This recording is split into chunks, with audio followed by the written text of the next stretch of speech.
Hello friends, तो science के class में एक बार फिर से आप सभी लोगों का स्वागत है।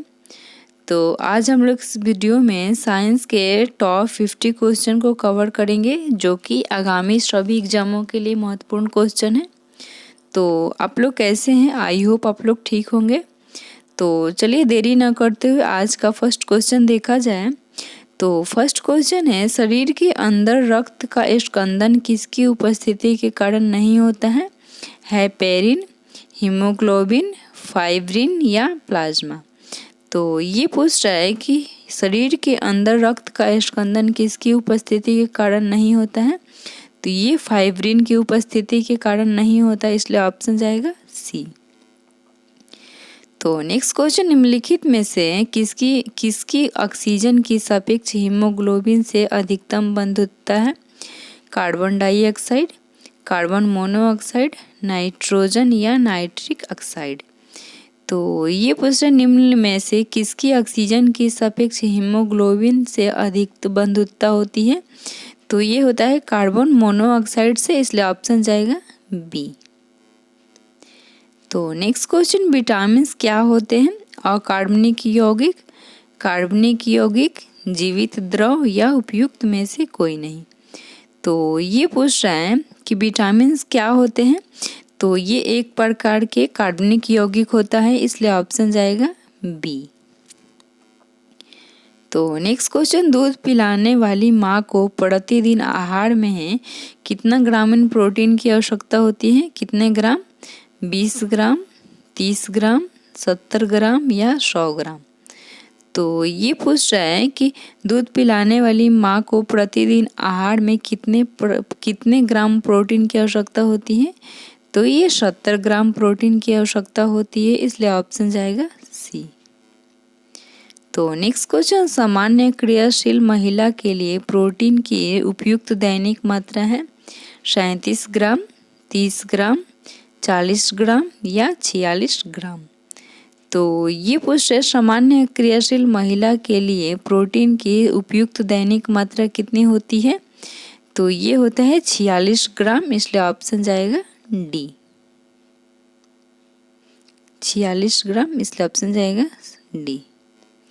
तो नेक्स्ट क्वेश्चन, निम्नलिखित में से किस विटामिन को हार्मोन माना जाता है? Vitamin B, vitamin A, vitamin C या विटामिन डी। तो ये पूछ रहे निम्नलिखित में से किस विटामिन को हार्मोन माना जाता है? तो ये विटामिन डी को, इसलिए ऑप्शन जाएगा डी। तो नेक्स्ट क्वेश्चन, विटामिन डी में निम्नलिखित में से क्या पाया जाता है? कैल्सीफिरोल, एस्कॉर्बिक अम्ल, फॉर्मिक अम्ल या रेटिनॉल। तो ये पूछ रहा है कि निम्नलिखित में से विटामिन डी में क्या पाया जाता है? तो ये कैल्सीफिरोल पाया जाता है, इसलिए ऑप्शन जाएगा ए। तो नेक्स्ट क्वेश्चन, दूध प्रोटीन को पचाने वाला एंजाइम कौन सा होता है? ट्रिप्सिन, पेप्सिन, रेनिन या इरेप्सिन। तो ये पूछ रहे दूध प्रोटीन को पचाने वाला एंजाइम कौन सा होता है दूध प्रोटीन को? तो ये होता है रेनिन, इसलिए ऑप्शन जाएगा सी। तो नेक्स्ट क्वेश्चन, मानव शरीर में विटामिन ए भंडारित होता है त्वचा में, यकृत में, फुफ्फुस में या वृक्क में। तो ये पूछ रहे मानव शरीर में विटामिन ए कहाँ पे भंडारित होता है? तो ये यकृत में होता है, इसलिए ऑप्शन जाएगा बी। तो नेक्स्ट क्वेश्चन, एड्स का कारण क्या होता है? प्रोटोजोआ, बैक्टीरिया, वायरस या फंगस। तो ये पूछ रहे एड्स का कारण किस कारण से होता है? तो ये बैक्टीरिया के कारण से होता है, इसलिए ऑप्शन जाएगा बी। तो नेक्स्ट क्वेश्चन, पोलियो का कारण होता है विषाणु द्वारा, जीवाणु द्वारा, कीटों द्वारा या कवकों द्वारा। तो ये पूछ रहा है पोलियो का कारण क्या होता है? तो ये विषाणु के द्वारा होता है, इसलिए ऑप्शन जाएगा ए। तो नेक्स्ट क्वेश्चन, खसरा रोग का कारक क्या होता है? विषाणु, जीवाणु, प्रोटोजोआ या कृमि। तो ये पूछ रहे खसरा रोग का कारण क्या होता है, किसके कारण होता है? तो ये विषाणु के कारण होता है, इसलिए ऑप्शन जाएगा ए। तो नेक्स्ट क्वेश्चन, पोलियो का विषाणु शरीर में प्रवेश करता है मच्छर के काटने पर, कुत्ते के काटने पर, दूषित भोजन और जल के द्वारा या थूक के द्वारा। तो ये पूछ रहे पोलियो का विषाणु शरीर में प्रवेश करता है, ये दूषित भोजन और जल के द्वारा होता है, इसलिए ऑप्शन जाएगा सी। तो अगर दोस्तों आप लोगों को क्वेश्चन पसंद आ रहा हो तो वीडियो को ज़रूर लाइक करके जाइएगा। तो चलिए नेक्स्ट क्वेश्चन देखते हैं। निम्न में से किस रोग को एंटीबायोटिक द्वारा ठीक नहीं किया जा सकता है? टिटनेस, कुष्ठ, खसरा या हैजा। तो ये पूछ रहे निम्न में से किस रोग को एंटीबायोटिक्स द्वारा ठीक नहीं किया जा सकता है? तो ये मीमल्स, खसरा को, इसलिए ऑप्शन जाएगा सी। तो नेक्स्ट क्वेश्चन, एटलीथ फुट बीमारी होती है फफूंद से, जीवाणुओं से, प्रोटोजोआ से या सूत्रकृमि से। तो ये पूछ रहे एथलीट फुट बीमारी होती है, तो ये फफूंद से होता है, इसलिए ऑप्शन जाएगा ए। तो नेक्स्ट क्वेश्चन, वह कौन सी व्याधि है जिसमें इंसुलिन की कमी से रक्त में शर्करा की मात्रा बढ़ जाती है? मधुमेह, हाइपोग्लाइसीमिया, हेपेटाइटिस या थैलीसीमिया। तो ये पूछ रहा है वह कौन सी व्याधि है जिसमें इंसुलिन की कमी से रक्त में शर्करा की मात्रा बढ़ जाती है? तो ये है मधुमेह, इसलिए ऑप्शन जाएगा ए। तो नेक्स्ट क्वेश्चन, रक्त में निम्न की अधिकता से ब्लू बेबी सिंड्रोम नामक बीमारी होती है?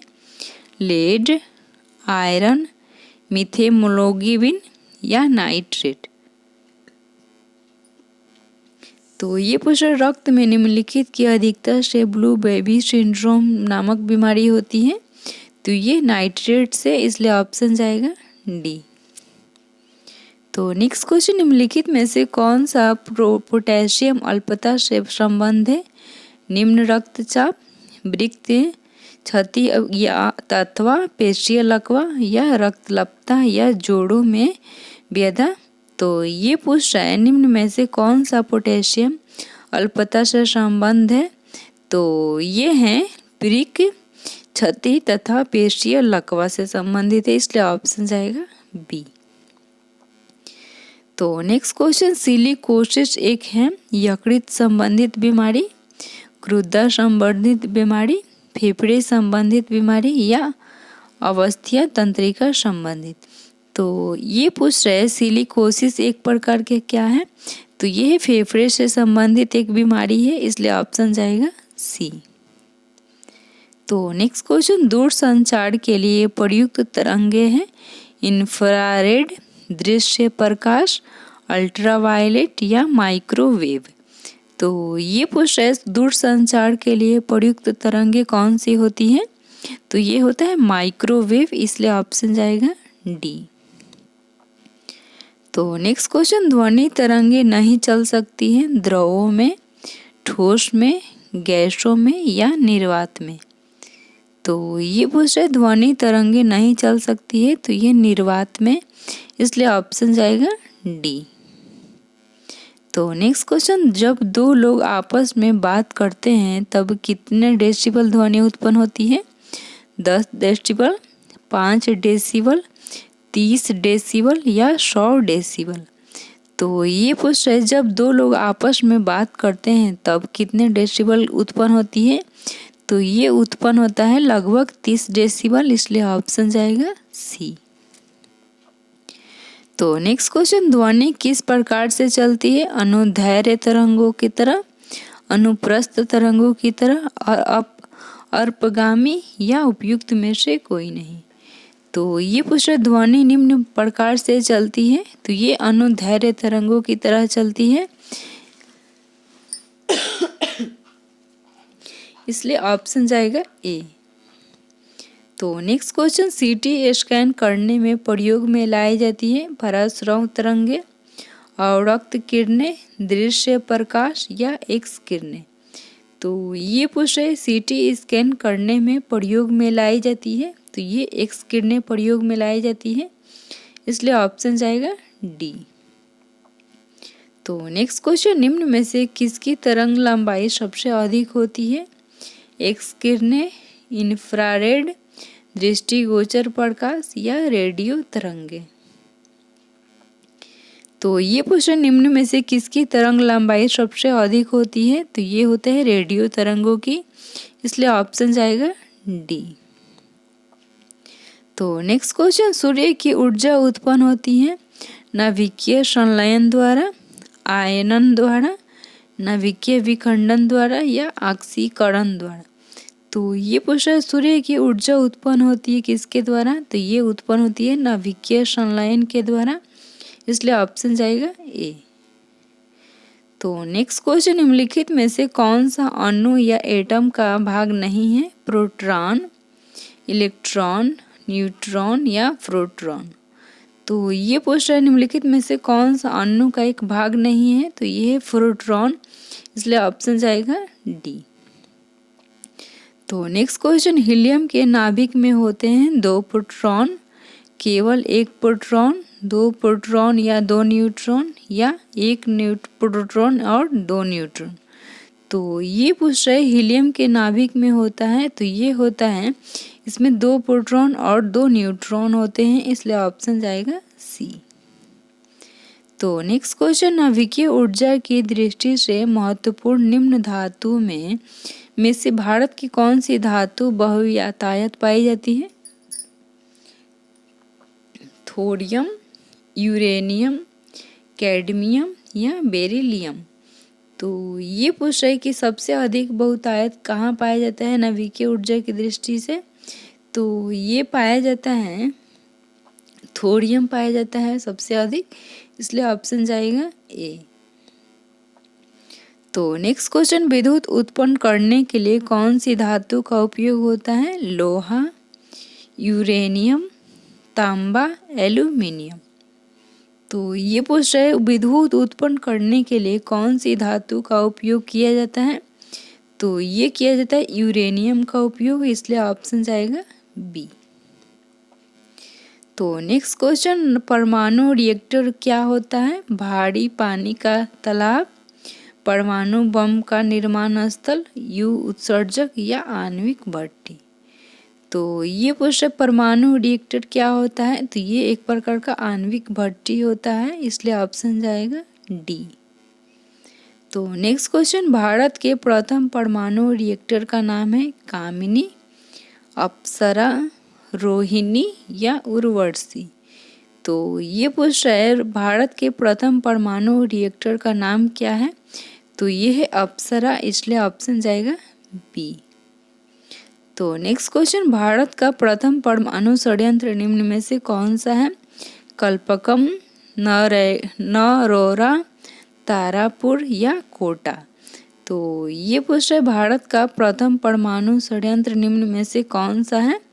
तो ये है तारापुर, इसलिए ऑप्शन जाएगा सी, तारापुर। तो नेक्स्ट क्वेश्चन, भारत का 20वां परमाणु बिजली घर कौन सा है? रावत भट्टा, तारापुर, कैगा कर्नाटक या उत्तर प्रदेश। तो ये पूछ रहा है भारत का 20वीं परमाणु बिजली घर कौन सा होता है? तो ये कैगा कर्नाटक होता है, इसलिए ऑप्शन जाएगा सी। तो नेक्स्ट क्वेश्चन, भौतिकी की में चतुर्थ आयाम का परिचय दिया था आइंस्टीन ने, न्यूटन ने, गैलीलियो ने या नील बोर ने। तो ये पूछ रहे हैं भौतिकी में चतुर्थ आयाम का परिचय किसने दिया था? तो ये आइंस्टीन ने दिया था, इसलिए ऑप्शन जाएगा ए। तो नेक्स्ट क्वेश्चन, रासायनिक तत्व के अणु के संदर्भ में चुंबकीय क्वांटम संख्या का संबंध है आकृति से, अभिविन्यास से, आयाम से या चक्रण से। तो ये पूछ रहे रासायनिक तत्व के अणु के संदर्भ में चुंबकीय क्वांटम संख्या का संबंध है, तो ये अभिविन्यास से संबंधित है, इसलिए ऑप्शन जाएगा बी। तो नेक्स्ट क्वेश्चन, एक ही प्रकार का परमाणु निम्नलिखित में से किसमें मिलता है? खनिज मिश्रण, खनिज यौगिक, प्राकृतिक तत्व या इनमें से कोई नहीं। तो ये पूछे एक ही प्रकार का परमाणु निम्नलिखित में से किसमें मिलता है? तो ये प्राकृतिक तत्व में मिलता है, इसलिए ऑप्शन जाएगा सी, प्राकृतिक तत्व। तो नेक्स्ट क्वेश्चन, जिस तत्व के परमाणु में 2 प्रोटॉन 2 न्यूट्रॉन और 2 इलेक्ट्रॉन होते हैं उस तत्व का द्रव्यमान संख्या कितना होता है? 4, 2, 6 या 8। तो ये पूछे जिस तत्व के परमाणु संख्या में 2 प्रोटॉन 2 न्यूट्रॉन और 2 इलेक्ट्रॉन होते हैं उस तत्व का द्रव्यमान संख्या 4 होता है, क्योंकि प्रोटॉन और न्यूट्रॉनों को संख्या को जोड़ दिया जाता है इसमें, इसलिए ऑप्शन जाएगा ए, 4 होता है। तो नेक्स्ट क्वेश्चन, सबसे भारी प्राकृतिक तत्व है पारा, यूरेनियम, सोना या कैल्शियम। तो ये पूछ सबसे भारी प्राकृतिक तत्व पूछ रहे कौन सा होता है? तो ये होता है यूरेनियम, इसलिए ऑप्शन जाएगा बी। तो नेक्स्ट क्वेश्चन, ओजोन परत में छिद्र का मुख्य कारण होता है लेड टेट्रा एक्रिलिकस, क्लोरोफ्लोरोकार्बन, प्रकाश या मेटल कार्बोक्सिलिक। तो ये पूछ रहे ओजोन परत में छिद्र का मुख्य कारण क्या होता है? तो ये क्लोरोफ्लोरोकार्बन होता है, इसलिए ऑप्शन जाएगा बी। तो नेक्स्ट क्वेश्चन, किसी तत्व का सर्वाधिक अभिलाक्षणिक गुणधर्म किससे संबंधित है? क्वथनांक, घनत्व, द्रव्यमान संख्या या परमाणु संख्या। तो ये पूछ रहा किसी तत्व का सर्वाधिक अभिलाक्षणिक गुणधर्म किससे संबंधित होता है? तो ये होता है परमाणु क्रमांक से, इसलिए ऑप्शन जाएगा डी, परमाणु क्रमांक। तो नेक्स्ट क्वेश्चन, आधुनिक आवर्त सारणी के 5वें आवर्त में कितने तत्व होते हैं? 8, 2, 18 या 36। तो ये पूछ आधुनिक आवर्त सारणी में 5वें आवर्त में कितने तत्व होते हैं? तो 5वें आवर्त में 18 तत्व होते हैं, इसलिए ऑप्शन जाएगा सी। तो नेक्स्ट क्वेश्चन, परमाणु अभाज्य यह निम्नलिखित में से किसने प्रस्तावित किया था? ब्रजीलियस, डाल्टन, रदरफोर्ड या आवोगाड्रो। तो ये पूछे परमाणु अभाज्य यह निम्नलिखित में से किससे प्रस्तावित किया था? तो ये किया था जॉन डाल्टन ने, इसलिए ऑप्शन जाएगा बी, डाल्टन। तो नेक्स्ट क्वेश्चन, निम्नलिखित में से कौन सा एक रासायनिक परिवर्तन का उदाहरण है? नर्म लोहे का चुंबकित होना, कागज का जलना, शक्कर में जल में शक्कर का घुलना या जल से बर्फ को घनों में बदलना। तो ये पूछ रहे निम्नलिखित में से कौन सा एक रासायनिक परिवर्तन का उदाहरण है? तो ये है कागज का जलना, इसलिए ऑप्शन जाएगा बी। तो नेक्स्ट क्वेश्चन, किसी तत्व के रासायनिक गुणधर्म किस पर निर्भर करते हैं? तत्व की द्रव्यमान संख्या पे, तत्व के समस्थानिक, तत्वों में न्यूट्रॉनों की कुल संख्या या तत्व के बाहरी कोषों की संख्या में। तो ये पूछ रहा है कि किसी तत्व के रासायनिक गुणधर्म किस पे निर्भर करता है? तो ये तत्व की सबसे बाहरी कोष की संख्या पे, इसलिए ऑप्शन जाएगा डी। तो नेक्स्ट क्वेश्चन, जंग लगने से लोहे का भार बढ़ता है, घटता है, वही रहता है या अनिश्चित होता है? तो ये पूछा जंग लगने से लोहे का भार पर क्या प्रभाव पड़ता है? तो जंग लगने से लोहे का भार बढ़ जाता है, इसलिए ऑप्शन जाएगा ए। तो नेक्स्ट क्वेश्चन, निम्नलिखित में से कौन सा एक भौतिक प्रक्रम है? धातु क्षरण पर या जंग लगना, खाद्य का पाचन, एक अम्ल से हाइड्रोजन का उत्पादन या आयोडीन का ऊर्ध्वपातन। तो ये प्रश्न निम्नलिखित में से कौन सा एक भौतिक प्रक्रम है? तो ये है आयोडीन का ऊर्ध्वपातन, इसलिए ऑप्शन जाएगा डी। तो नेक्स्ट क्वेश्चन, जब पानी में साधारण नमक मिलाया जाता है तो पानी के क्वथनांक बिंदु और हिमांक बिंदु पर क्या प्रभाव पड़ता है? ये घट जाएंगे, बढ़ जाएंगे, क्रमशः घटेंगे और बढ़ेंगे, क्रमशः बढ़ेंगे और घटेंगे।